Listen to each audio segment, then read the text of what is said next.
pasaría si un Estado o cualquier Estado que esté en la Convención Interamericana de Derechos Humanos tiene el total conocimiento de que se va a presentar un evento como por ejemplo un magnicidio, un atentado terrorista o una masacre en la que no previenen la situación, sino que sirven como medio para que se efectúe como un hecho? Bueno, mi nombre es Tomás Esteban Centanaro Fonseca, como ya les estaba diciendo. ¿Qué pasaría entonces si un Estado tiene el total conocimiento de que se le van a vulnerar derechos fundamentales a uno o más ciudadanos, donde se les va a comprometer, por ejemplo, lo que es su vida, su libertad, su seguridad, y que en vez de amparar los derechos fundamentales de las personas, de amparar a las personas como tal y de poner la paz por encima de todo, sirva como un medio para que se efectúe como un hecho? Bueno, les voy a hablar acerca de la sentencia del 15 de septiembre del 2005 que habla acerca de la masacre ocurrida en un municipio del departamento del Meta llamado Mapiripán. ¿Qué pasó en esta masacre? Primero tenemos que tener en cuenta quién la causó. Resulta que fue causada por paramilitares, pero ¿quiénes son los paramilitares? Devolvámonos un poco a la historia. Cuando se terminó el Frente Nacional, o sea, el conflicto entre liberales y conservadores, en 1965 se crearon las guerrillas, o sea, las FARC y el ELN. Posterior a la creación de estas guerrillas, unos años más tarde aparecieron unos campesinos que dijeron: no, yo no le como cuento a las guerrillas, ellas dicen que mejor dicho defienden a los pobres, pero como así que cometen asesinatos, que financian, que son financiadas por el narcotráfico, que mejor dicho promueven la violencia. Los campesinos dijeron eso. Entonces dijeron: no, yo me voy a defender y yo le voy a ayudar a los militares para combatir a esta guerrilla. Bueno, resulta que no fue uno, ni dos, ni tres campesinos, fueron hartísimos, hartísimos, o sea, fueron tantos que saben eso que se terminó convirtiendo en las Autodefensas Unidas de Colombia.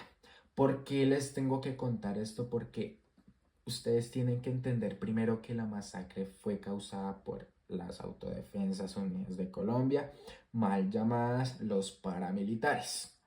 Bueno, ya teniendo en cuenta esto, ¿qué necesita un grupo paramilitar o una guerrilla como tal para poder hacer sus diferentes objetivos? Territorio. Entonces necesitaban desplazarse desde San José del Guaviare hasta el departamento del Meta. ¿Cómo se iban a desplazar si se iban a encontrar a las FARC, al ELN, si iban a terminar en tremendos conflictos y mejor dicho, ellos sabían lo que podía pasar? Bueno, resulta que ellos dijeron: claro, como nosotros cuando éramos unos simples campesinos, nosotros le ayudábamos a los militares, vamos a ver si nos dan la mano. Y efectivamente los militares le dieron la mano. ¿Qué hicieron los militares? Les proporcionaron aviones, no les pusieron nada de problema que en los aeropuertos. Mejor dicho, los paramilitares terminaron moviéndose libremente por todo el país. Entonces, como terminaron moviéndose libremente por todo el país, terminaron en el departamento del Meta, en el municipio de Mapiripán, qué pena. Entonces terminaron allá y adivinen qué pasó. Lo mismo que ellos hacen, lo hacía la guerrilla, o sea, masacres, asesinatos. Ellos también eran financiados por el narcotráfico. Bueno, eso no tiene nada que ver ya en este caso, pero bueno, el caso es que cometieron su masacre, la famosa masacre que llegó hasta la Corte Interamericana de Derechos Humanos. ¿Y qué pasó en esta masacre? Más de 49 muertos, todavía no se sabe si fueron más muertos porque es que los desaparecidos no los contaron. Hubieron violaciones, extorsiones, hubieron cantidad de delitos que llegaron a ese pueblo, fue a decirle a los campesinos: ustedes están es de la mano de la guerrilla, entonces bye bye. ¿Por qué bye bye? Porque subieron muchos, muchos desplazados, eso fue terrible. Hubieron varios sucesos, uno que por ejemplo se destaca muchísimo en la sentencia, bueno, que yo lo destaco mucho porque es que me llegó mucho como me pareció muy fuerte, fue el tema de una señora que se llamaba Gloria, que yo me acuerdo que ella contaba ahí en su relato que ella iba llegando a su casa y que veía brazos y piernas por ahí, o sea, brazos y piernas como si eso fuera un papelito que tiraran en la calle. Eso me pareció a mí muy, porque ¿cómo van a normalizar eso? Bueno, el caso es que después de que sucedió esto, obviamente ya a lo largo del tiempo pues ya hubieron sus diferentes negociaciones con el Estado y toda la vaina, Mapiripán pues ya llegó a su vaina, pero las víctimas y lo que fueron varias organizaciones pusieron una denuncia ante la Corte Interamericana de Derechos Humanos. Pero ¿por qué allá? Bueno, resulta que la Corte Interamericana de Derechos Humanos es competente porque Colombia desde el año 1967 hace parte de esta famosa Convención Interamericana de Derechos Humanos. Entonces, cada vez que haya una violación a la Convención Interamericana de Derechos Humanos, la Corte Interamericana de Derechos Humanos va a ser la que tiene que conocer y llevar este caso. Entonces, por esto es que es la competencia. Listo, después de tener claro la competencia, vamos a ir a qué fue lo que le dijo la Corte Interamericana al Estado colombiano. Resulta que en esta convención hay 4 artículos. Artículo 4, derecho a la vida. Artículo 5, derecho a la integridad personal. Artículo 7, derecho a la libertad. Y artículo 8, derecho a la justicia, el acceso a la justicia. Según la Corte Interamericana, todos estos derechos se vulneraron. Todos estos derechos el Estado colombiano se los vulneró a todos los ciudadanos cuando cometió la omisión. Esta palabra de omisión es muy importante en esta sentencia porque la sentencia tiene una parte donde dice que el Estado colombiano no simplemente se tiene que limitar a lo que haga y ya, y no puede venir a decir, no, pues es que si eran solo civiles, nosotros qué tenemos que ver. No, ellos por omisión también tienen su responsabilidad y hasta lo igualaron a un caso donde podría ser el Estado colombiano hasta un cómplice. Entonces, ellos vulneraron esos derechos y fueron obligados a reparar directamente a las víctimas, como las repararon con diferentes indemnizaciones, hasta con ayuda psicológica y médica, mejor dicho, con muchísimas cosas, con restitución de tierras, o sea, de verdad, con muchas cosas en las que tenían que amparar como tal los derechos de las personas y eso todos los años tenía que Colombia mandar un informe a la Corte Interamericana de Derechos Humanos de que estaba reparando todo eso de una manera muy bien, porque eso mejor dicho, eso fue gravísimo lo que hicieron, lo que hizo el Estado colombiano. Entonces, pasó todo esto y el Estado colombiano, ¿qué respuesta tuvo?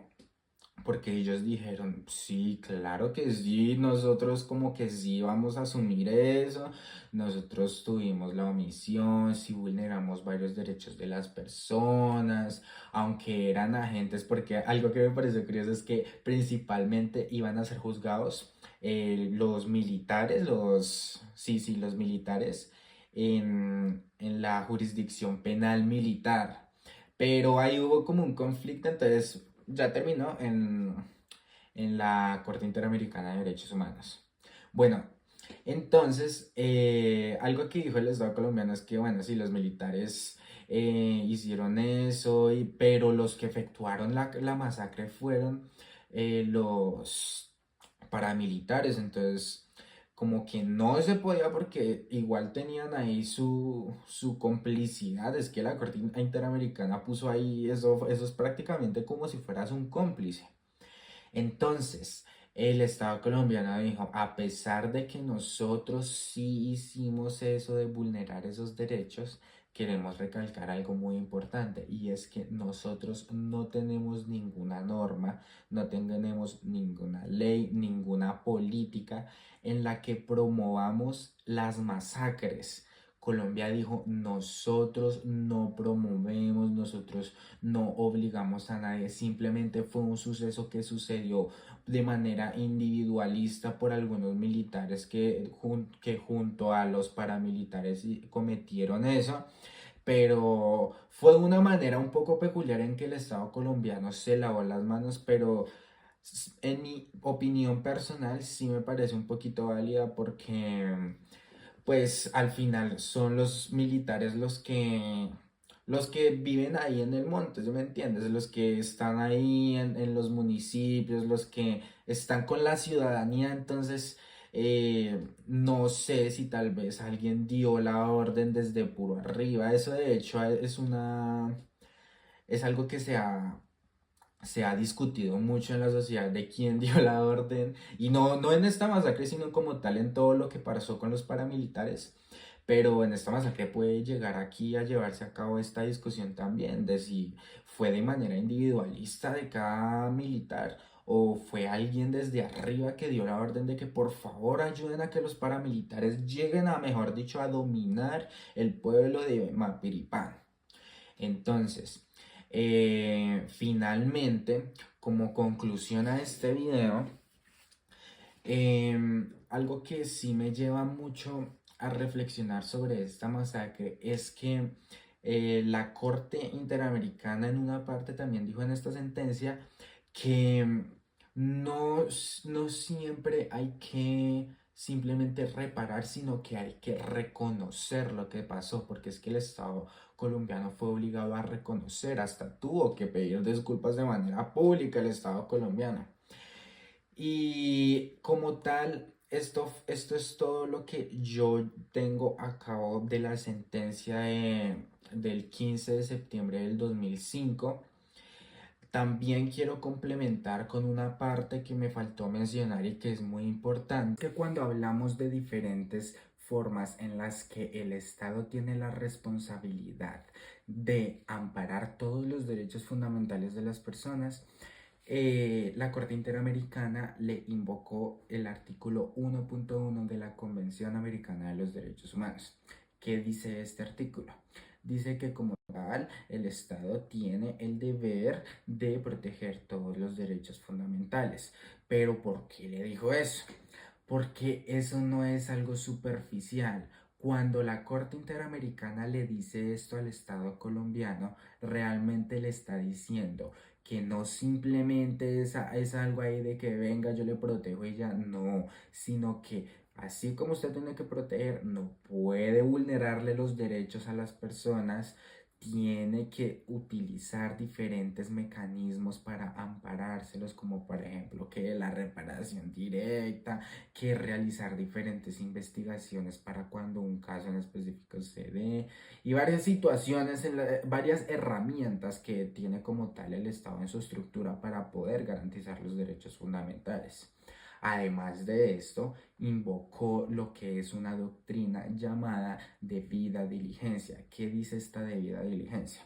Que mientras usted, Estado colombiano, tiene todas estas herramientas y tiene todas las posibilidades de colaborar en son de proteger los derechos fundamentales de los ciudadanos, eso se vuelve es una responsabilidad prácticamente internacional, porque usted está, mejor dicho, con todo ahí, y como así que usted no lo va a hacer, o sea, prácticamente le dijeron eso.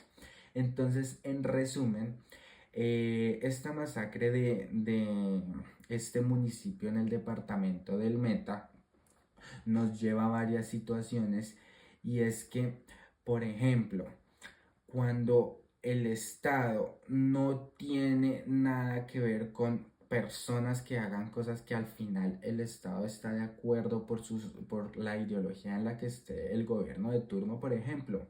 Eso no tiene absolutamente nada que ver, porque el Estado sí tiene responsabilidades por acción, y principalmente la palabra que más se destacó en esta sentencia, la omisión. Entonces, muchas gracias por ver este video. Agradezco que me hayan entendido y que me hayas entendido, profesor. Lamento si se me pasó alguna u otra cosa. Y simplemente eso, mi reflexión es que más allá de las masacres y más allá de todas las cosas, Colombia sigue siendo un país muy violento y esta sentencia me hace entender como tal que hay maneras, que hay muchísimas maneras de solucionar las cosas y que los grupos como tal son el problema. Esa es una opinión personal, que no importa qué bando se lleve, de igual manera los resultados van a ser los mismos.